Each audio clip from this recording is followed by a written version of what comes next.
Hey guys, welcome to the next episode of Super Marvel Brothers. How's it going, everyone? I'm Connor, and I'm joined by... By Brendon. What's going on? And we just finished watching... Week 3. Week 3, we're on week 3, leading up to Infinity War, and we just finished watching The Incredible Hulk. As we try and prepare you for the greatest cinematic event in the history of the world. You're sticking to it. I appreciate it. The Avengers Infinity War was coming out in May. Right. So we did just watch The Incredible Hulk, which is third in the MCU if we go by chronological order. This was a weird one because this technically is not a Marvel movie. It's actually owned by Universal at the time. The Hulk has always been a weird superhero because technically the rights are owned by Universal if he's the sole person in the movie. Which is why when you see the Hulk, he's always kind of a sidekick character. Mm-hmm. So this is a movie that's based solely on the Hulk. There's no other superheroes in it. You don't see that a lot because Marvel doesn't want to share the profits to Universal. Also, what makes this weird is this is pre-Mark Ruffalo Hulk. This is Edward Norton Hulk. Yeah. So I guess some Edward Norton along the way just let himself go a little bit and got he's older than he looks, I guess. So let's talk about this a little bit before we get into the movie. I have seen this before, but I will say this is probably my least watched Marvel movie. I've only seen it once, maybe twice in passing. You had not seen this before watching it.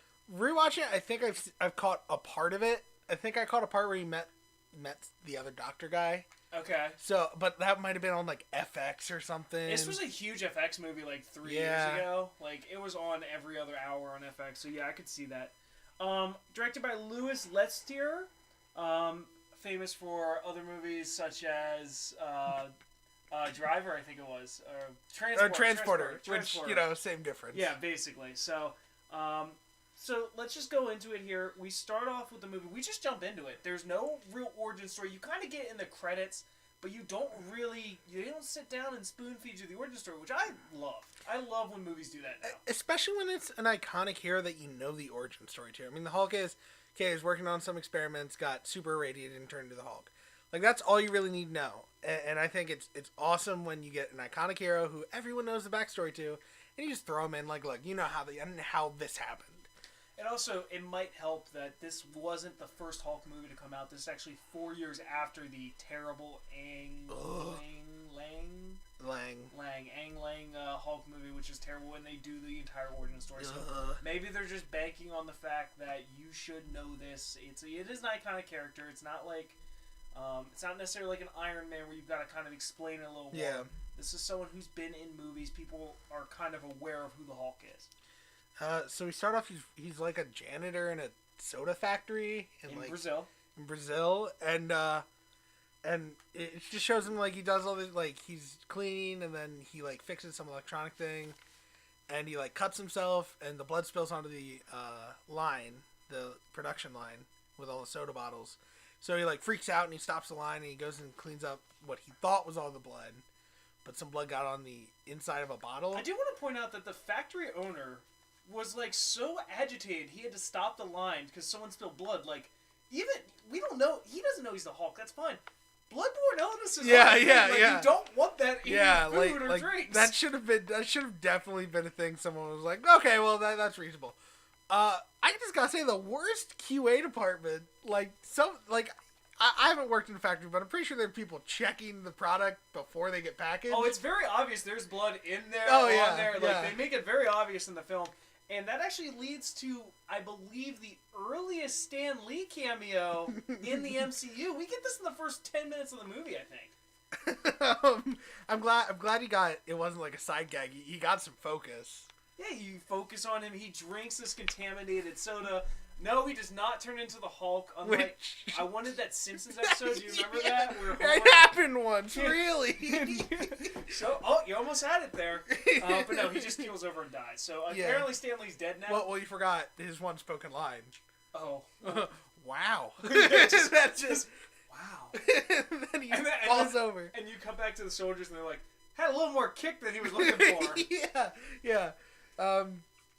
So that all happens. And the main focus for probably the first half of the movie is these correspondents. He's Mr. Green. He's talking to Mr. Blue. We don't know who Mr. Blue is. Yeah. But Mr. Blue is trying to help him cure himself. they've obviously been talking for a little bit now. You can kind of tell from their messages. Mm. And he tries this herbal medicine, which does not work at all. And Mr. Blue basically says, I can't help you anymore unless you give me more data, details. We have to meet. And obviously, Bruce Banner is not willing to do that. Yeah, he's been on the run for 5 years, they say at one point. I believe it is 5 years. So he's been moving around 5 years without being picked up. Now, what he does do, which is highly illegal, Mr. Blue does ask for a blood sample, which he then ships through the mail. Yeah. Like, just the regular mail, like, just puts it in, like, some styrofoam. The Brazilian mail. Not just any mail. The Brazilian national mail. Which, highly illegal. Oh, absolutely. So then, he gets picked up on, like, I guess the government's radar, and they send a task force to go take care of him. Led by General Ross. So we do get our first General Ross spotting in this movie. He is involved in later movies, which I'll tell you right now, when we get to those later movies, I was shocked they thought about bringing him back. Same actor, same character. It's such a Hail Mary. It's like I said, I probably saw him. I did not pick up that that's who he was because I haven't seen this movie. Yeah, and it's one of those things, like, I guess they're trying to legitimize, like, hey, yeah, this movie is part of the universe. Yeah. They do, with the stinger at the end of this movie as well as that, I guess they're really trying to connect it, because, again, it just seems so disconnected to everything else in the universe. Mm-hmm. But yeah, we do get the task force goes into the factory in Brazil. He's actually, he runs around, he gets caught in the factory. Yeah. And then it's the factory bullies. Yeah. Him. Yeah, and they start beating on him, and right as the task force is about to take a shot, he hulks out, and they are just wrecked. And it's kind of a cool the way they did it. You don't really see the Hulk. You just kind of like see he's throwing around this heavy machinery and stuff. And I'm gonna talk a little bit later when we talk about kind of when we get to the bigger fights. But I like it so much better when you don't show the full Hulk for multiple reasons. You get that, especially at the beginning, you get that sense of like what exactly are they going with it. But also, it really hides the terrible CGI in this movie. The 2008 CG. Yeah, it's not good. They hide it well, and that's when you do it in the dark. You do it there, like it does hide well. Yeah. I think it's kind of like Captain America CG. When he's not the main focus, it's fine because you're not like picking it apart. Mm-hmm. So Hulk. I wrote down a note here. It says Hulk makes animal roars because he makes like a tiger sound at one point, and it's so weird. There really is a lot of like. There's not a lot of connection to the noises he makes. It's just kind of whatever. It's just like, hey, what sounds scary? That. Let's do that scary right now. Yeah, exactly. We end up. He ends up waking up. He gets away from the task force. We should also mention Blonsky. Yeah. Blonsky, the English Royal Marine, who some reason is on this task force. He's going to be kind of the main antagonist throughout this movie. And we see him first off, and he's freaking out as soon as he sees this, because he makes that comment to General Ross later, you didn't tell me what I was getting into here. Uh-huh. And that's a big thing. I think he goes on to say, like, you should get a task force of people who know what they're dealing with, because you're going to see a lot of scary people get real scared. Yeah. When the Hulk gets away, Edward Norton wakes up in Guatemala, so he's gone from Brazil to Guatemala as the Hulk. Apparently, no one has seen him. Yeah. Again, very hard to believe that the Hulk is that stealthy, but sure.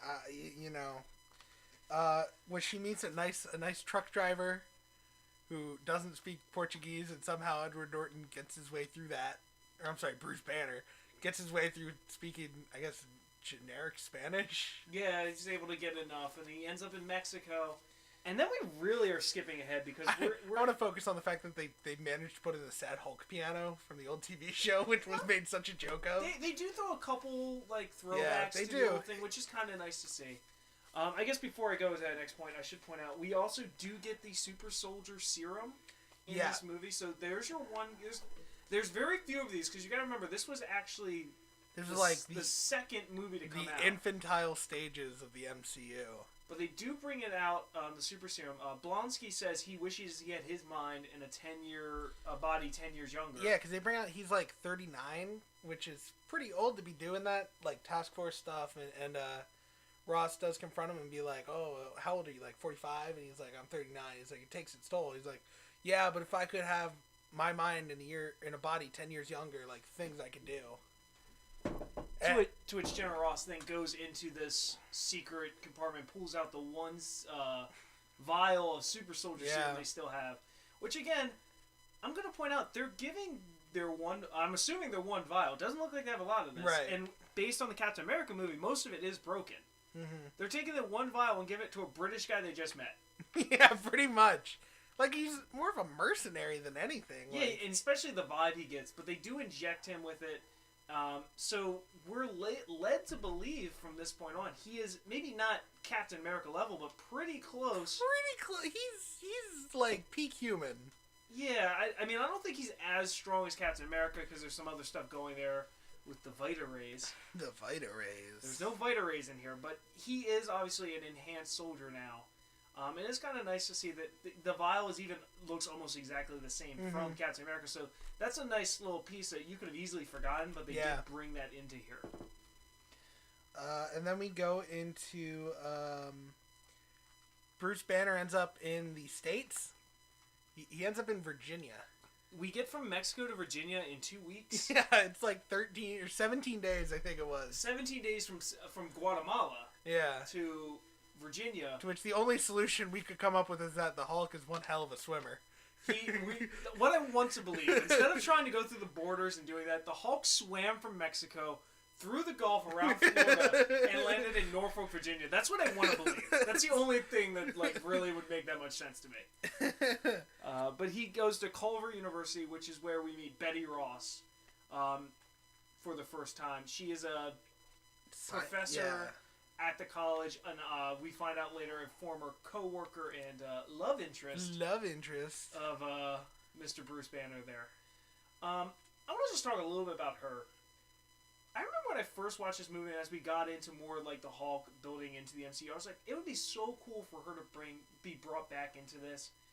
After rewatching it, I don't want to see her ever again. She did not bring a ton to the table. She was there. She was the pacifier. She was what they turned Black Widow into in later movies. Yes, and the more I look at it, she doesn't add anything to this movie. She's just eye candy and the pacifier, like you said. So, yeah. She not even that good a performance, I don't think. No. I think it was just really seemed phoned in. Not a lot of emotion there. It just. I mean, we'll talk about later how I feel about her morals on this. But, I just thought it was a very weak showing there. Yeah. So Bruce Banner's creeping around campus, keeping an eye on her. She's with Phil from Modern Family. Yeah. I don't remember his name. He's a psychiatrist. I remember that. From, 2008 to, now has not aged at all. Still looks like a man in his 40s back then. Yes, he looks exactly. Yeah. He's got Keanu Reeves. He's got the super serum that Keanu Reeves and Will Smith. Yeah, took. Just they don't age. They just look exactly the same. So he's creeping around on campus. He goes to some Italian restaurant, I guess, that him and Betty used to go to a lot, and stays there for a bit.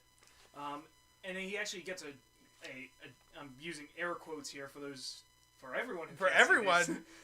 A job at this Italian restaurant delivering pizza so he can get into the facility. Because we do find out this is the facility where he gets the experiment. Where he first got hulked out. And we get a Lou Ferrigno sighting. Which was really kind of great, honestly. I mean, I love these kind of things. He's just there as a jacked security guard. Oh, super jacked. And basically, Bruce Banner bribes him with pizza to get into the testing facility. Yeah.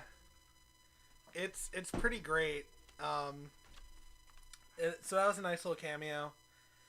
Let's see, I just have written down Phil from Modern Family because I cannot get over that, apparently. Well, the last thing, he gets into the facility. He's trying to find the test data, and the test data has been wiped. Which, honestly, he should have known that was going to happen. That should not have been a high priority. Yeah. But he makes it seem like it's kind of a big deal. He goes back to the restaurant. Looks like he's about ready to leave, and that's when Betty and Phil walk in. We're just going to call him Phil. Yeah, his name's Phil now. It's just, that's what it is. They walk in for a late night date, and you can tell the owner's like, Bad timing. super bad timing. But as Edward Norton, the Hulk, who's the Bruce Banner, however you want to call him, the 7 titles he has, is trying to leave. Betty catches him. Yeah, catches a glimpse, and that leads to the dramatic outside, calling his name, and then just jump cuts pretty much. I do want to point out that the Bruce Banner does hide behind a dumpster while she's looking for him. And the face he makes, I'm not really sure so what it is, meme-worthy. But I think it's number 2 on our meme tier ranking so far, behind punching Hitler. Punching Hitler's pretty creepy. Hitler's pretty good. Creepy Hitler from Captain America's good, but this is a solid number 2 because I don't know what face he's making. It literally looks like it's like anguish. It's like anguish and oh my gosh, someone threw the meatballs out. Think about the most phoned in upset face, like just soap opera tragedy face, and that's pretty much what it is. Do you want to get to the elephant in the room right now? Sure. Edward Norton as the Hulk. I think that's one of the hardest things to get to buy into this movie is that I understand they're trying to say, oh, they're the same guy, just like they're doing with Rhodey. There is such a huge difference between how Edward Norton portrays the Hulk and how Mark Ruffalo eventually plays the Hulk. When Mark Ruffalo takes the quote-unquote mantle of the Hulk, he's kind of yeah, I know what I can be and I know what I can do, so you shouldn't mess with me. He's not scared. I mean, he doesn't want to go Hulk, but he doesn't come off as I'm afraid that I'm going to hurt people, really. Well, no, I think are you talking about, so you say Norton or Ruffalo? Ruffalo. I think it's the opposite. I think Ruffalo knows it, and that's why he's terrified of doing that. That's the whole plot of when we get to the Avengers, why he doesn't want to change. But he just seems first off, I believe more that Ruffalo is a scientist. Yes. 100% believe that more. Absolutely. I just believe he's a lot more cautious, which is what I want the Hulk to be. I don't want the Hulk to be. I want Bruce Banner to be cautious, maybe even a little timid. And I don't see that from Edward Norton. And I know it's a contract dispute's the reason he's not in the Avengers movie, but it is just... He comes off a little like a hippie. He's kind of super calm. He never raises his voice ever. Yeah, and it's just... Yeah, I just don't like Edward Norton's portrayal here. He just doesn't have the same charisma as Mark Ruffalo in that role. Yeah. By the time, I know you haven't seen it, by the time you get to Thor Ragnarok and that, and the Avengers, he's got a little swagger going on, and it's hard to buy into what what Edward Norton's selling. Yeah. Here. Especially because it does seem at several points I'm just here for the paycheck. Absolutely, it does. So we then get to it. Jump cuts to the very rainy city. So much rain in this movie. There's a lot of rain. They were trying so hard to hide some of the key points, but it's so much rain. Yeah. And Betty finds Bruce. And they have a nice little reunion, and he stays at her house, and she actually has the original data, which seemed a little bit like an ex machina the way it happened, but whatever. She had the original data from the experiment, so he can send that to Mr. Blue to help him out. That's a later movie.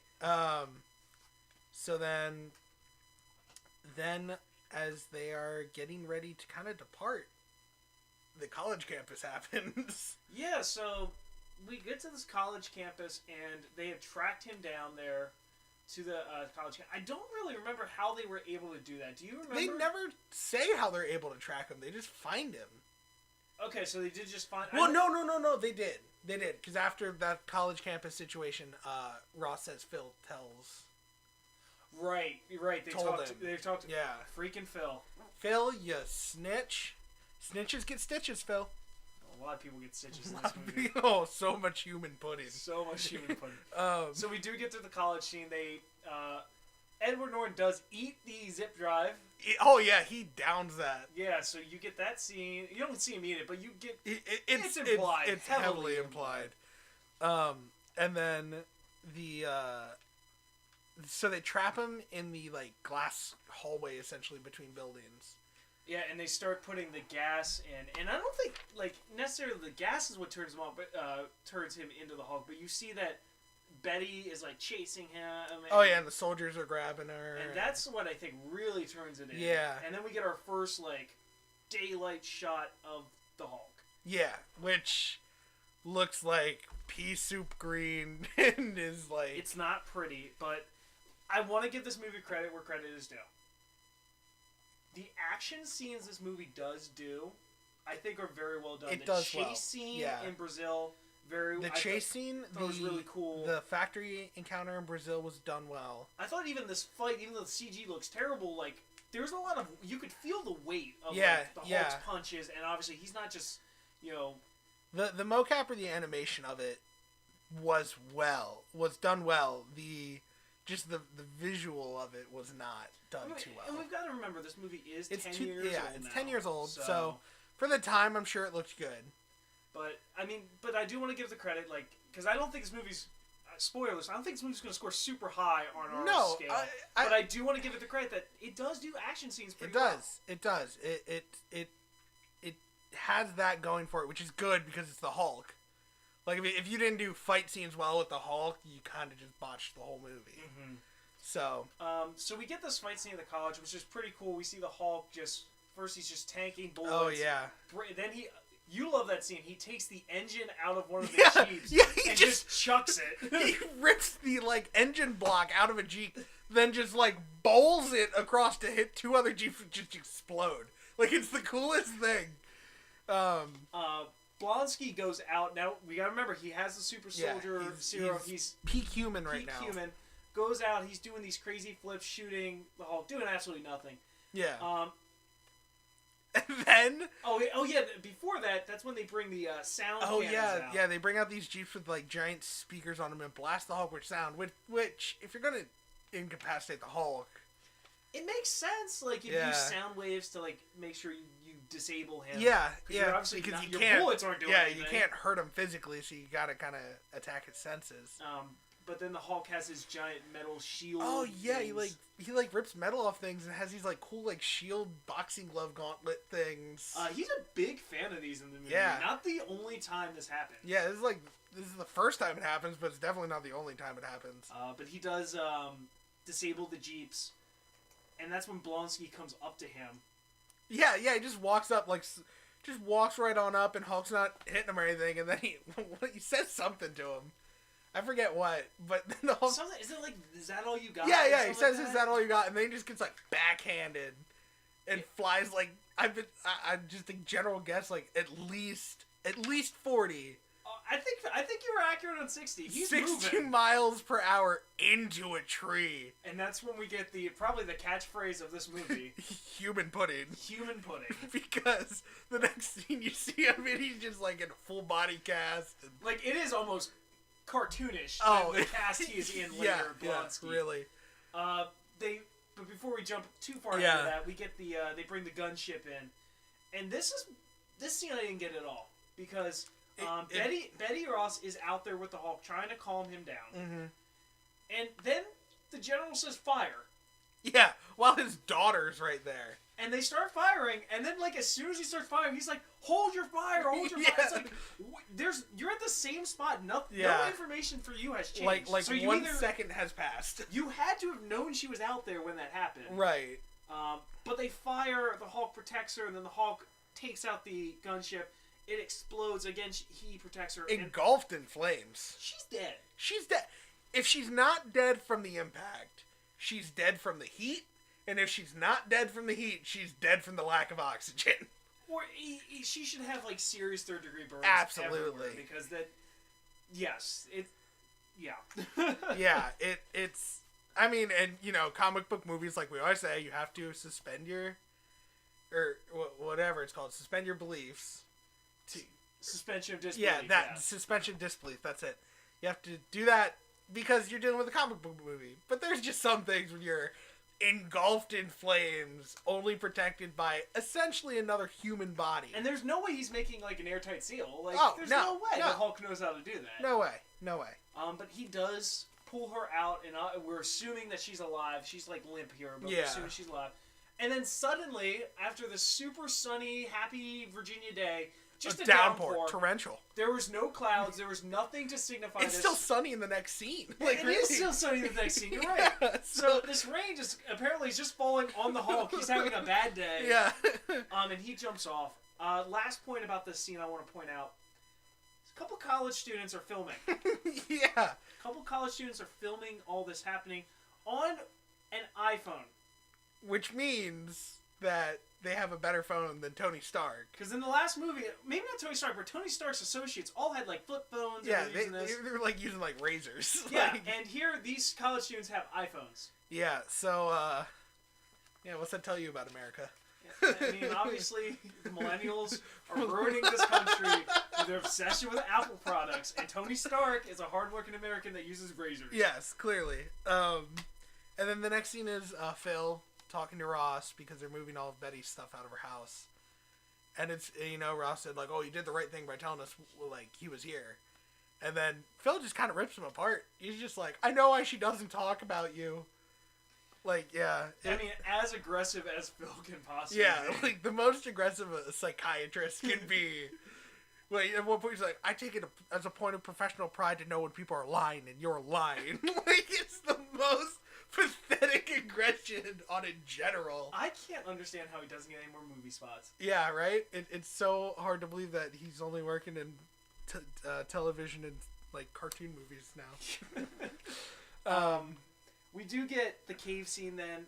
Betty wakes up. He's still the Hulk. It's raining. And again, just have to point out that CGI has come such a long way in 10 years. I made the note, he came in for the rain, and she wakes up, and the only thing is I was like, oh god, you're shiny and gross. He's shiny and it's shimmering. So shiny. And, I mean, and then somehow there's like no, it's not, it's lightning. I thought it was a full moon, but there's lightning going on. He starts yelling at it, but it's just... Yeah. It is not pretty, like you said, when he's the focus and not... Yeah. Like, especially in this scene, there's no action. He's not moving and punching. You can't do those jump cuts. You're focused on the Hulk. Yeah. It's not pretty. And I guess they're trying to do like a Tarzan and Jane thing with it. Because, like, they sit and watch the rain. And there's a point where, like, the shot is focused on her and you see, like, Hulk's, like, abs. And in that moment, I'm like, see, the Hulk looks kind of real there. Like if it, like, when he's not focused, he's like, okay, that's all right. Yeah, and again, I think that's a big problem when you use heavy CGI in general. Absolutely. If you make it the focus, you're gonna have issues. Yeah, especially in that time era. They get a hotel room. Thing I pointed out to you. What was your biggest issue with Captain America? With the soldier show. That they wouldn't show butt. That they would not show a soldier mooning Captain America. So in this movie, again, not a Disney movie, so maybe this is why. Edward Norton's in the shower, and while in the shower, he gets like a PTSD flashback of like a machine gun, and he falls. Slight Norton butt crack. What the heck, Marvel? Like, just get the huevos and show me some butt. I want to see soldier butt. I'm not even as like an attractive thing. I just want to see that you have the balls to do it. Yeah, because they've had it obviously in this movie. They've had it. Hulk did it. The Incredible Hulk did it, and you're afraid to. But on a serious note, I did like that they do these PTSD flashbacks every time he hears that. It's kind of interesting. Well, it makes sense. He's not a trained soldier. He's a scientist that's been put into these war situations. So I do like the idea, like, he sees this rain and it reminds him of the gun turret shooting at him. And it totally, they go into it later, but he says that all he can remember is, like, blurry images and stuff from it. So he's not even really aware. Like, he just gets, he pretty much gets all the bad side effects, really. Yeah, so, yeah, and, it's like the Jekyll and Hyde thing. Like, you've got, Hyde's the bad one, right? Yeah. So, Dr. Jekyll and Mr. Hyde. Jekyll. So, Dr. Jekyll's obviously this guy trying to do good, and all he can do is kind of get the visions of the bad he's done as Hyde. Yeah. And that's kind of what they're doing here, which is obviously, that's the analogy right. I think Marvel is going that's for. the heavy inspiration for the Hulk. So we get that. In the hotel room, this is where I really lost Betty Ross. So, in this this movie, Betty Ross is in a stable, strong relationship, it seems. Yeah, absolutely. Like, she's with the guy that like, is nice and everything. They were on a date the first time they met. They're going to date to have dinner, and he's and it's not like a first date, because it's like a late, like, last minute sort of thing, because the place is closing. And it's even insinuated, like, oh yeah, they've been together for a while. Like, he's a nice guy. The second Edward Norton comes back in his life, she's like on the bed making out, saying, "I want to do this." Yeah, she's not. Betty Ross is a floozy. No commitment. Betty Ross is a floozy. Zero commitment from Betty Ross. Yeah, and that's when we get that funny scene. Like, I can't do it. Yeah. I can't get too excited. Which is interesting, right? Because it's always been thought that the Hulk was like, oh yeah, when I get angry, but they make a big point to say no, it's when his heart rate goes up. And it's like right when he hits 200 beats per minute. That's when it happens, and it's actually interesting because it's never brought up in any other movie in the MCU. And I think that's interesting because it makes it honestly, like, it's one thing that it's another thing this movie did well is because it made it wasn't that, okay, I gotta watch my temper, it's I gotta watch my heart rate. If I run too much, if I get too excited, like, you know, it was an interesting hurdle, and he always had to have the monitor on his wrist. Yeah, the monitor that tells him, like, and then it starts beeping, and, like, especially, like, I know we're going backwards, but in the Brazil chase scene, he sees it start, and he has to stop where he's doing and just relax. Yeah. Even though there's people hunting him down. So it is kind of a nice touch, but it seems something that's thrown out the window in other movies. Like, you don't see Mark Ruffalo wearing that anywhere. Well, and there's a whole thing of, like, oh, I'm on, like, that's my secret cap, but, you know. Yeah, I don't get it. We'll get into that when we get to that movie. But we get that scene there. They have to sell this necklace to get cash because they can't use cell phones. They can't use credit cards. They're trying to stay off the government's radar. Lip gloss and glasses, okay. Yeah, lip gloss, glasses, and watches, okay. Yes. But that's about it. He does get the files out. Yeah. We're not sure which end they come from, but he does say he does get the files. Either way, there's no way that passed painlessly. Oh, yeah, that was not... Because it's just a flash drive. The fact he kept his heart rate low after that is a miracle. The fact that there wasn't a mid-Hulk out in the bathroom. But we find out that Mr. Blue is actually in New York. Dr. Stearns, I think his name was. Dr. Pendanski, I think is the name you're looking for, from Hold Legend. Dr. Pendanski. It's the actor who plays Dr. Pendanski, but it is Dr. Stearns. Yeah. He's in New York, so they have to get from Virginia to New York. To do that, Betty sells this necklace, which we're led to believe is her mom's. Right. The last thing she has from her mom. Which, you know, kudos for not going into, like, a tragic backstory and making us focus on a character we don't care about. Yeah, it's real quick, and then she just says, well, we're going to have to get it back then. And you get the idea. Yeah. You just get the idea that it's like, okay, so that must be from her mom. Like, but while they're doing that to get the car to drive up there, he sends the email to Mr. Blue with the files, and we get this whole thing about how S.H.I.E.L.D. is looking for Mr. Green and Mr. Blue, which means it comes up, and that's when we track everything. So again, you get a S.H.I.E.L.D. reference in here, too. So you do get...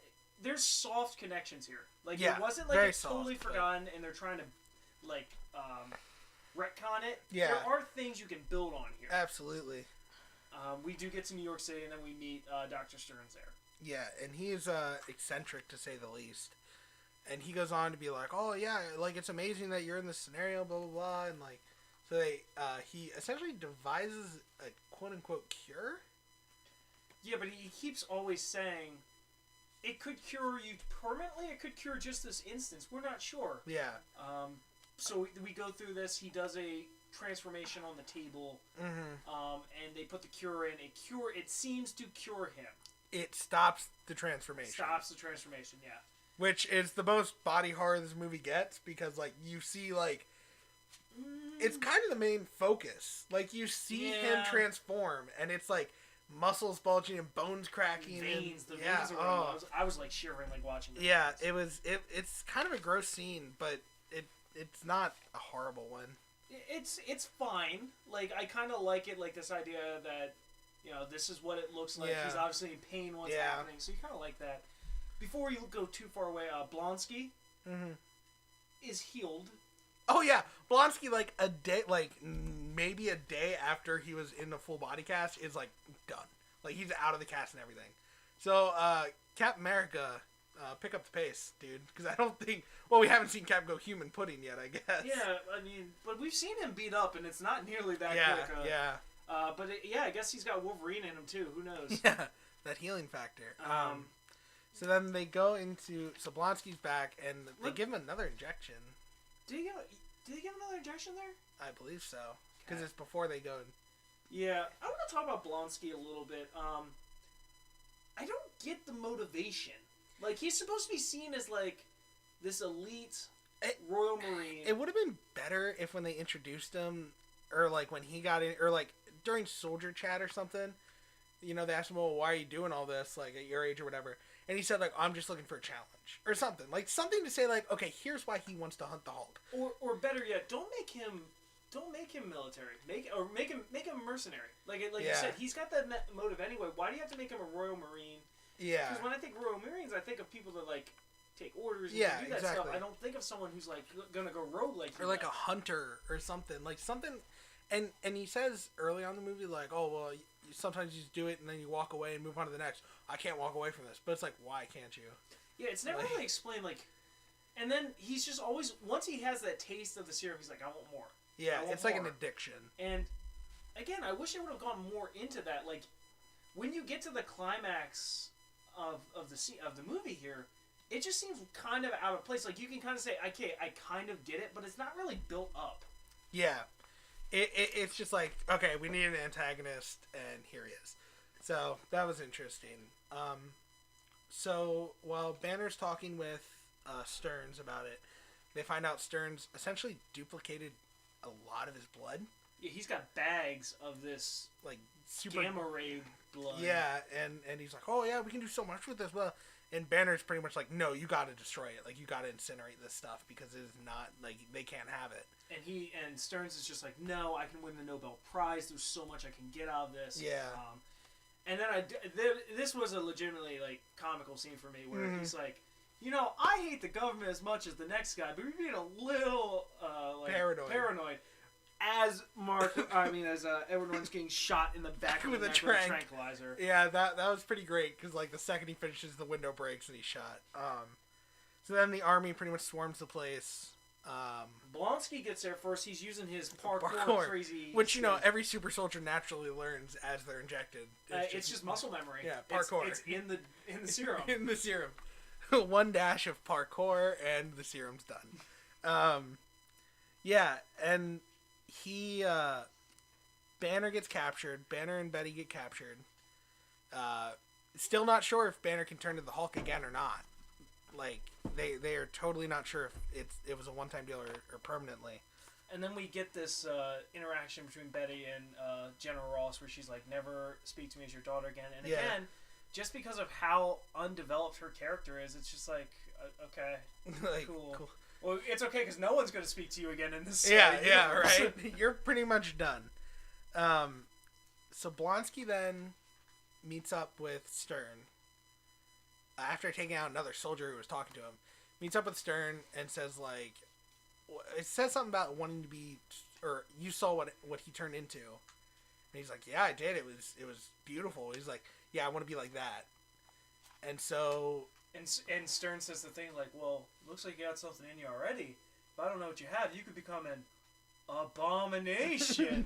Name drop, name drop, name drop. We need a button for that. Name drop.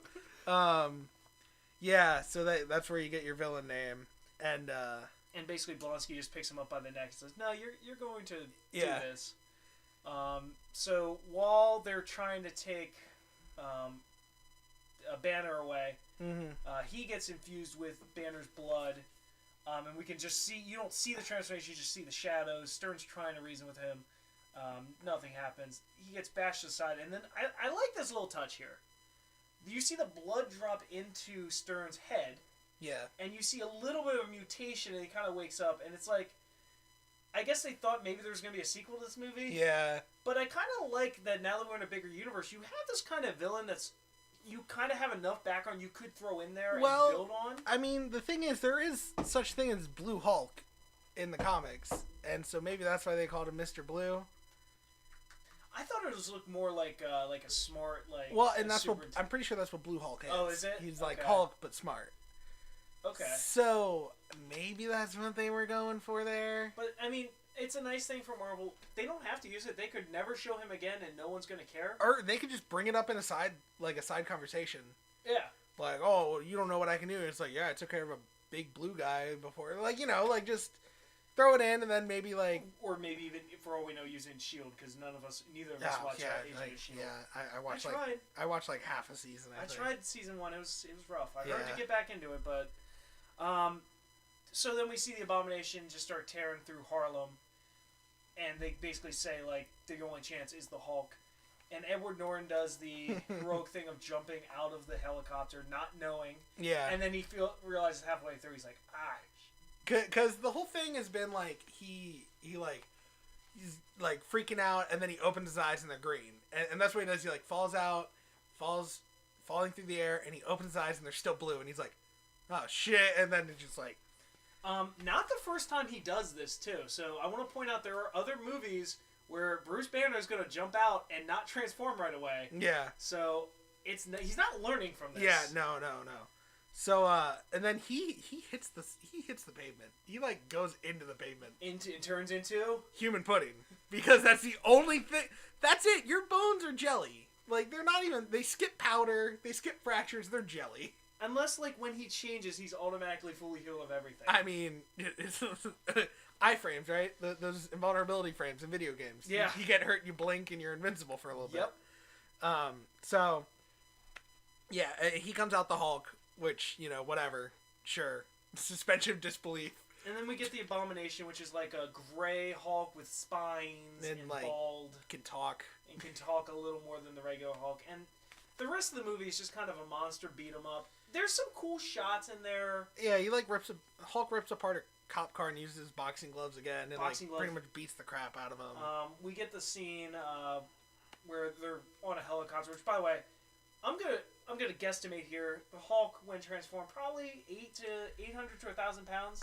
Yeah, considering when he transformed on that table, he bent the like really thick table support. Yeah, so we'll say at least that. The Abomination, very similar size, maybe even bigger. Probably heavier. Both of them on the bottom of a helicopter. The helicopter's still flying fine.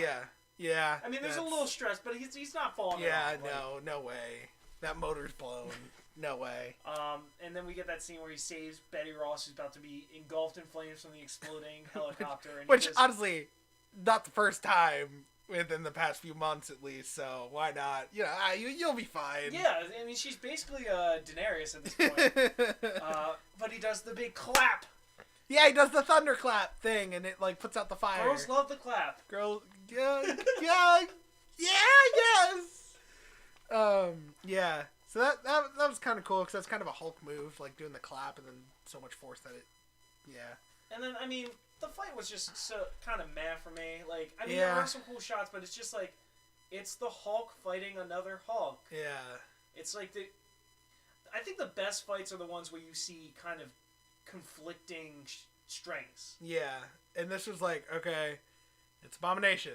Oh no, now the Hulk has a reason to fight, so now it's Hulk. Like that was really it. Yeah, and it's just this idea, he gets stabbed, he looks at everything, he's just like, no, I'm angry now, punch.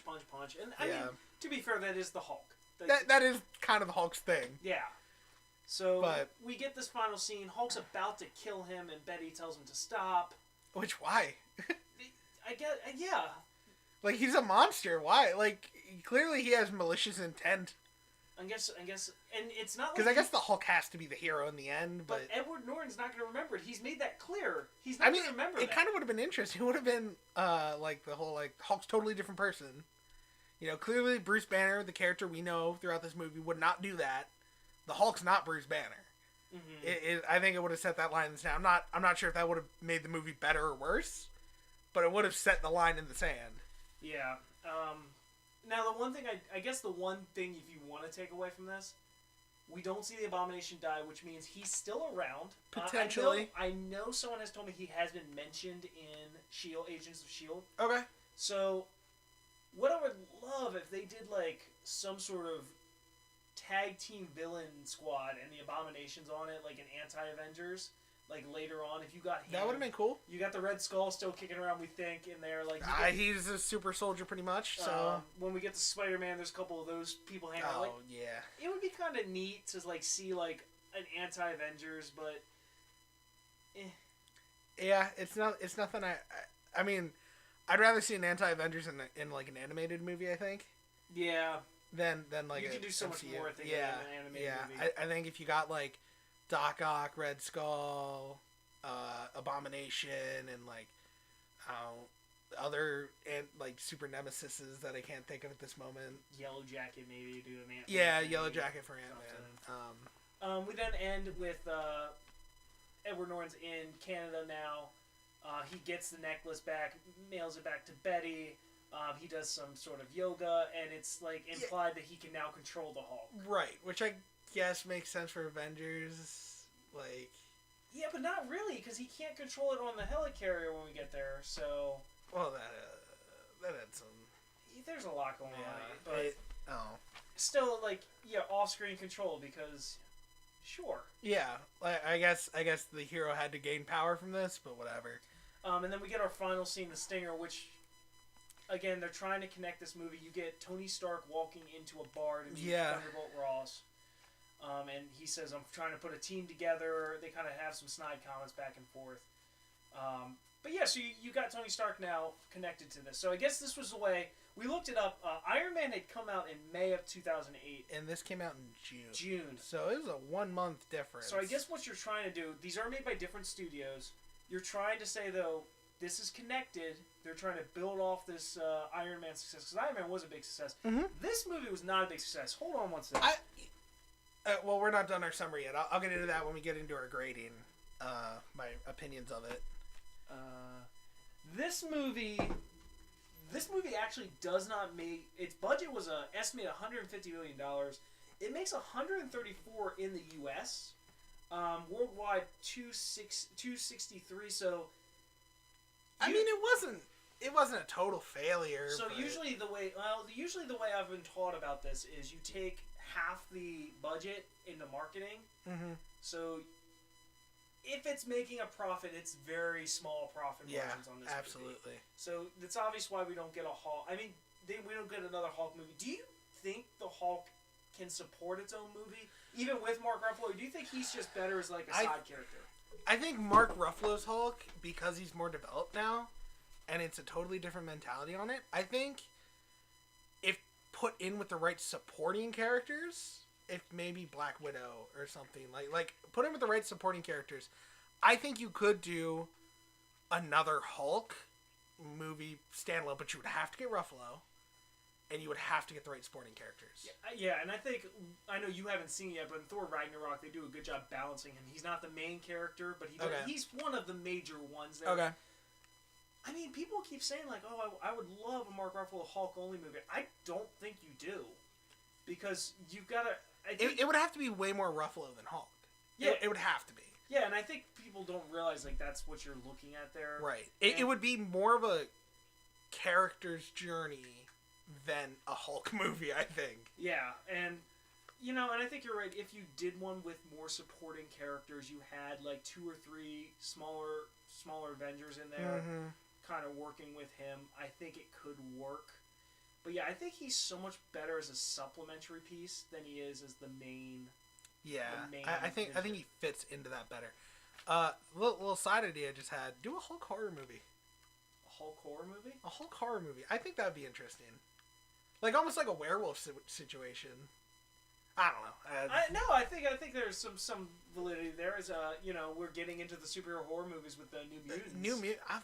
I don't like horror movies. I'm kind of interested. I don't know if I'm gonna see that one. We'll I'm see. a scaredy cat. Yeah, me too. Anyway, let's get into what the people really want, Connor. Do you mean the Shield? The Shield ranking. So we have had years of data analysis teams come together to make the Shield ranking, which is our system of ranking the MCU movies on this best to worst. We use a scale 0 through 5. What we're looking at: the S is scoundrel. The H is hero. The I is integrity. The E is entertainment. The L is the best part, the Lee cameo. And finally, the D development. Okay, and it's important to note that this is not a equal scale. We weighed these equally based on what we think is the most important part of the movies going forward. So, Incredible Hulk. Let's start with the scoundrel Abomination. I want to give him benefit of the doubt and give him a 1. I don't think I want to dip into decimals. I mean, You want to say it's Ross, but really it's Blonsky. you gotta look at Blonsky. I mean, I think Ross comes into. He's not necessarily a villain. He seems to just want to do his job. Yeah. So I don't want to give him that. So you're giving him a 1. Like, can you give me some reasoning why you're going that low? Blonsky there's no motivation really. Like there's no legitimate motivation. It's just, yeah, I want to kill the Hulk because it's weird. Like that's it. And there's no emotional thing to it. I guess he's evil-ish. Yeah, you're right. There's terrible character development here. I'm gonna go a little higher just because I like the idea of an evil Hulk, and I think like when they show him and like he's got the spikes, he's got that. I'm not going much higher. I'm gonna go 1.5. Okay. So like I said, I like the fact that there's an evil Hulk out there that's kind of equal in strength. I love that one scene where he takes the spike and just jabs it. Yeah, that was kind of cool. Yeah, that's cool. He's got like an interesting look because he's got like the spikes on the back, like, and so like chest is like. I think the CGI on him might be even a little better than the Hulk. I think it was too. That might just be the scenes we see him in or night. Yeah, they weren't well lit, and yeah. So I'm gonna go a little higher than you, 1.5 there. That's fair. So let's go with Hero. So this is Edward Norton as the Hulk. Banner. I kind of like Banner as a character. I think it was all right. He definitely like knew the fine line and everything, but it wasn't super great. It wasn't like there wasn't a lot of emotion to it, you know. Yeah, I mean, I think it really felt phoned in on watching this, and there were so many times that I was just like, okay, come on, get off screen. Yeah. Like, I think they made a great choice picking Ruffalo instead. I'm kind of glad that Norton said he wanted. I believe he said he wanted equal money to Robert Downey Jr. Yeah, good luck with that one. Yeah, seriously. He's just not very developed in here. And again, this is probably going to be the hardest one to do with integrity and Hero because we've got to evaluate someone who's no longer in the MCU. Right. The main character. Right. It's not like Rhodey who can kind of... Yeah, Rhodey. It's Don Cheadle now. Just forget about it. Okay. So I think I'm going to go... I think I might go 1.5 again on the Hero here. Yeah, I think I'll share that with you. I like him better than the villain. He has motivation. He wants to get better. He doesn't want to be the Hulk. Yeah, he's just. Yeah, I think that's a fair. And again, we can only evaluate on this movie. Right. Like obviously, if I go and say, "Oh, how do I think the Hulk as a character?" It's not going to be a 1.5 out of 5. Right. But we're looking at this movie and this how movie by itself. The integrity. Does this movie hold up? No. This movie does not hold up. No, not even. I would say it's okay to not rewatch this movie if you're doing the rewatch. No, actually, you need to rewatch it so you can listen to our shows. Right. You should rewatch every Marvel movie and then come back and listen to our shows. Ignore what I just said. Yeah, I think, and I'm going to say this here, I think you told me, that it's, like, I'd probably like it more than I thought I would, and you're right. Like, it was alright to watch for the first time. It's definitely not something I think I'd, like, watch willingly again. And I think my problem is, as I said, this was the movie I've watched the least of probably all the MCU movies. Right. So, like, when I think about it, I was like, oh, it really wasn't that bad. But when you watch again, like, it's not good. It's not of the same caliber, for sure. And the CGI is just so bad. And Iron Man came out the same year, and they did it well. Yeah, and... Now, granted, that was also metal. And you're that not doing live, like... Yeah, and that can be shiny, and it works better, and you're doing organics, and it's somewhat humanoid, so... it's just a subject matter issue, but, integrity, I want to give it, like, 0.75. You're going to go 0.75? 0.75. See, I'm going to go 1.25, so I'm going to go a little higher. I think... there are some cool shots in there still. There is some... You know, okay. I'll give it... Am I talking you up? Yeah, I'll give it a 1 because I do like the action sequences. I think if you're maybe studying film or animation or something and you watch this movie for action sequences, it's not a bad reference. They do them well. Yeah, and I think that ties in perfectly to our entertainment here. Yeah. So, is this movie fun to watch? And like I said, I thought the action scenes were very well done. That's a saving grace for this movie. But at the same time, I don't like Edward Norton's performance in here. I don't like Liv Taylor as Betty Ross. I do like Thunderbolt Ross a little bit. He's got some good things. He played the general role pretty well. I think I'm gonna go with a solid 2 on this. I was thinking the same thing. There are entertaining parts, like there are awesome action sequences. There's some funny. I mean, if you have a dark sense of humor, when the dude hits the tree, it's kind of sickly funny. I'm not gonna lie. Yeah, there are some joke, and like the joke I said about the government thing, that was kind of funny. Yeah. And I should say the thing about the comedy here, it's not forced like you see in some Marvel movies. Right. It's kind of organically put in there, and you kind of gotta say like, oh, you think that's funny? Ha ha ha. Yeah. Whereas you watch Marvel movies sometimes now, and it's just like, that's a joke. Did you get it? Did you get that joke? Yeah, that happens a lot.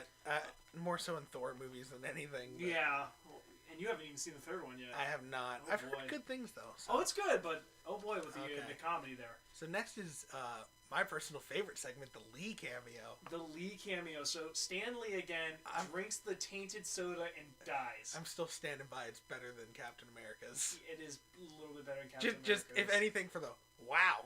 And I then also the think fall. it's more important to the plot.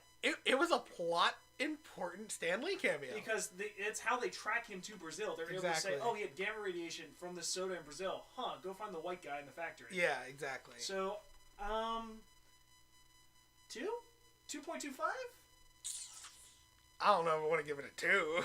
You don't think it's... I think it's still... I'll go 1.75. I'll be a bit of a stickler. Alright, then I'll just go 2. Okay. It wasn't one that made me laugh. Really? Well, again, I'm not saying that it's a funny Stan Lee cameo. Yeah. I'm saying, though, it is actually important to the plot, and it's so rare to actually see a Stan Lee cameo tie itself into the plot. That's fair. So I'm going to give it a 2. I mean, it's not as good as the Iron Man one. It's definitely... It's better than the Captain America. Better than the Captain I America. forgot how terrible that was. Like, if there's a downfall to that movie, it's that. And finally, the development. So this movie, how's it develop in the MCU? And again, there's a lot of issues with this movie, mostly because the main character is not in the MCU anymore. It's hard to develop that. I mean, no real character. I mean, I guess you'd say Ross comes back. Ross is the one takeaway from this movie, is someone who you could incorporate in the MCU, and he has kind of an important role. They don't... I guess what it comes down to is Iron Man so far was our highest for development, because Iron Man got the ball rolling for the MCU. And this had potential to do the same thing, and it really didn't. You mentioned S.H.I.E.L.D. once. You have S.H.I.E.L.D., you have the Super Soldier Serum. Right. Which, Super Soldier's more just for tie-ins. It's not even real development, I think. It's not development, I'm just saying, like, tying it in. You have that tied in there. You have Tony Stark at the end of the Stinger.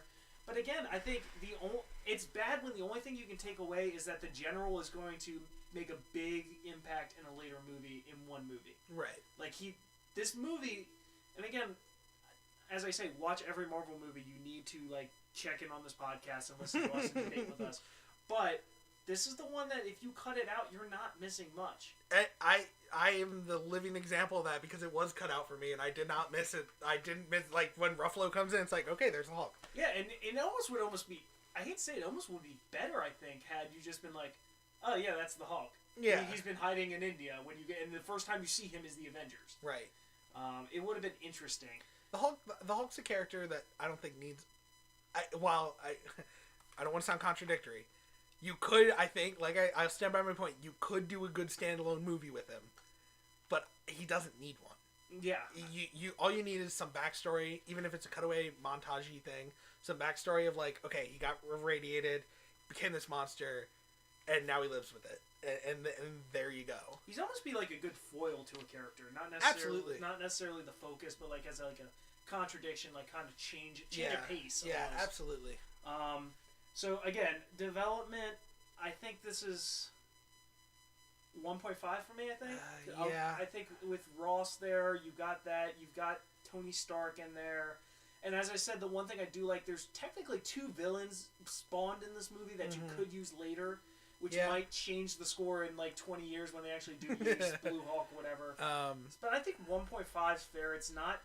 Yeah. It's not like awful. There's no development, but there's so little. It's hard for me to. I think I'll share with you there on 1.5. I think that's a fair assessment. It doesn't do a lot.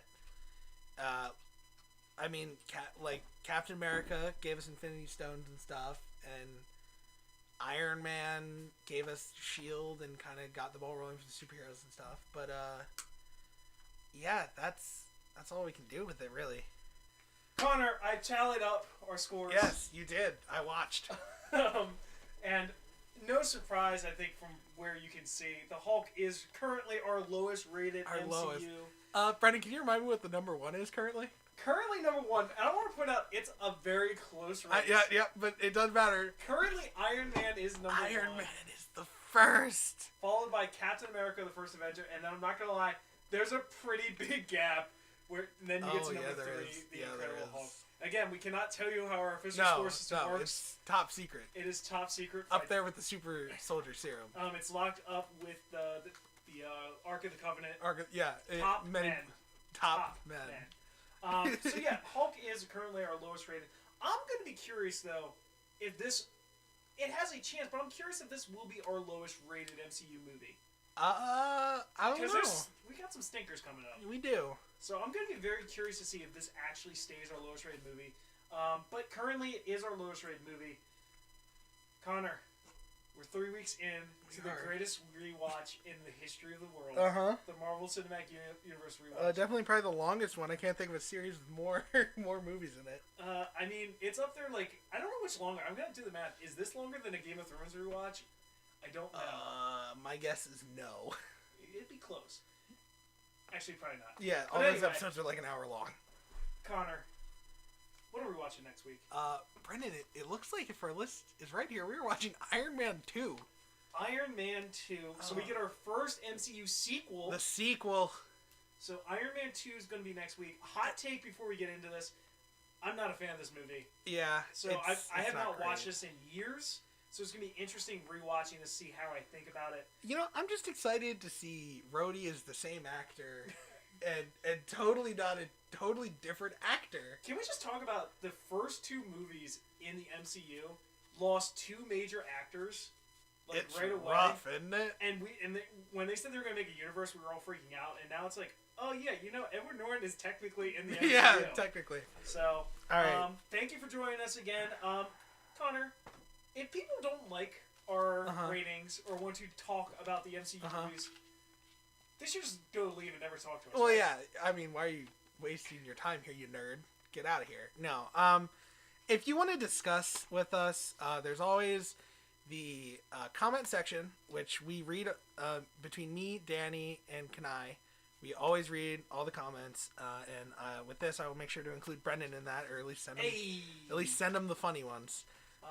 Yeah, because there's nothing better than looking through YouTube comments, because they're always the most honest and the most civil and respectful comments you find on the internet. Yeah, absolutely. It's always intelligent conversation.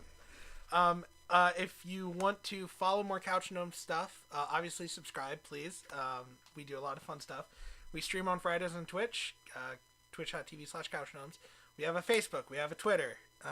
I'll be honest right now, I would love to hear from people out there, get some questions going, maybe do a little question session that would be at awesome the end for of these after our ratings. Question session.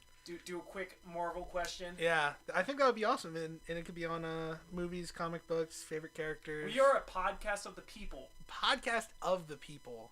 And we want to hear from the people that listen to our podcast. Yeah. So please feel free to reach out to us. Absolutely. Any way you can. Carrier pigeon's kind of frowned upon up here, but we will do it. Yeah, no guarantee it'll stay in the air. But, yeah, especially with these frigid below freezing temperatures. We are dealing with the chilly one now. Also, guys, we have a Spreadshirt. I'm gonna get this wrong. Kanai's the only one I think who can say this right. I want to say shop.spreadshirt/couchgnomes, but I feel like I botched that. It'll be in the description. Link will be in the description. I always link that stuff. Yeah, thank you for listening. And hopefully you enjoyed. And Iron Man 2 next week. Iron Man 2. Catch you later. See ya.